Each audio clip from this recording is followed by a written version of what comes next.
Okay sir, ಹೇಳಿ ಏನು ವಿಷಯ, ಏನಾಯಿತು? ಸರ್, ನಮ್ಮದು ಕೀಳಗಣಿ ಗ್ರಾಮ, ಸೊನ್ನವಾಡಿ ಪಂಚಾಯಿತಿ, ಆವಣಿ ಹೋಬಳಿ, ಮುಳಬಾಗಿಲು ತಾಲೂಕು. ನಾವು 1.5 ಎಕರೆ ಜಮೀನಲ್ಲಿ ಬಾಳೆಗಿಡ, ಏಲಕ್ಕಿ ಬಾಳೆಗಿಡ ಹಾಕಿದ್ದೀವಿ. ರಾತ್ರಿ ಬಿರುಗಾಳಿ ಮತ್ತು ಮಳೆ ಜಾಸ್ತಿ ಬಿರುಗಾಳಿ ನಂದು ಸಂಪೂರ್ಣವಾಗಿರ್ತಕ್ಕಂಥ ಬಾಳೆಗಿಡ ನಾಶ ಆಗಿದೆ. ತಾವು ನೋಡ್ತಾ ಇದ್ದೀರಾ, ಒಂದು ಬಾಳೆ ಗಿಡದಲ್ಲಿ ಸುಮಾರು 13, 14, 15 ಚಿಪ್ಪುಗಳು ಬಂದಿದೆ. ಏನಿಲ್ಲ ಅಂತಂದ್ರೂ 15 kg ಮೇಲೆ ಬರುತ್ತೆ, 15ರಿಂದ 18 kg ಬರುತ್ತೆ. ಬೆಳೆ ತುಂಬ ಚೆನ್ನಾಗಿ ಬಂದಿದೆ.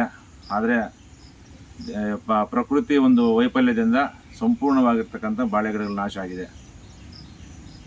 ಈಗ ರೈತರ ಪರಿಸ್ಥಿತಿ ಹೆಂಗಾಗ್ಬಿಟ್ಟಿದೆ ಅಂದರೆ, ಈಗ ಈ ಥರ ನೋಡಿದ್ರೆ ಬದುಕಬೇಕಾ ಅಥವಾ ಸಾಯ್ಬೇಕಾ ಅಂತಕ್ಕಂಥ ಒಂದು ನೋವು ಬರ್ತಾ ಇದೆ. 1 ವರ್ಷದಿಂದ ಮಗುನ ಸಾಕಿದ್ದೀವಿ. ಯಾಕೋ ತುಂಬ ಬೇಜಾರಾಗ್ತಾ ಇದೆ. ಸರ್ಕಾರ ಈ ರೀತಿಯಾಗಿರ್ತಕ್ಕಂಥ ರೈತರು ಒಂದು ಪರಿಸ್ಥಿತಿಯನ್ನು ಅವ್ರ ಕಡೆ ಗಮನ ಕೊಟ್ಟು ರೈತರು ಮುಂದೆ ಬದುಕೋದಕ್ಕೆ ಅವ್ರಿಗೆ ಒಂದು ಅವಕಾಶವನ್ನು ಮಾಡಿಕೊಡ್ಬೇಕು. ಇಲ್ಲಿ ತಹಸೀಲ್ದಾರ್ ಆಗ್ಬೋದು ಅಥವಾ ಆಲ್ರೆಡಿ ಸೆಕ್ರೆಟ್ರಿಗೆ ಗಮನಕ್ಕೆ ತಂದಿದ್ದೀವಿ, DC ಆಫೀಸ್ ಗಮನಕ್ಕೂ ತಂದಿದ್ದೀವಿ.